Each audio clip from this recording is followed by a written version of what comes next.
डुलुवाको आजको एपिसोडमा हामी घुमिरहेका छौँ नेपालको नेपालगञ्जमा।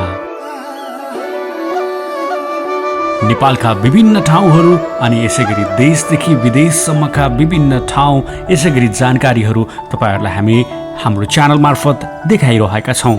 नेपाली कपिराइट फ्री म्युजिकको साथमा ड्रोनबाट खिचिएका यी सुन्दर दृश्यहरू मन पर्यो भने भिडियोलाई लाइक गर्नुहोला। हेरौँ नेपालगञ्ज आकाशबाट हेर्दा कस्तो देखिन्छ त। यी विभिन्न फुटेजहरूको साथमा यो नेपाली म्युजिक तपाईलाई कस्तो लागिरहेको छ, तपाई हामीले कहाँबाट हेर्दै हुनुहुन्छ त्यो पनि जानकारी गराउन सक्नुहुन्छ।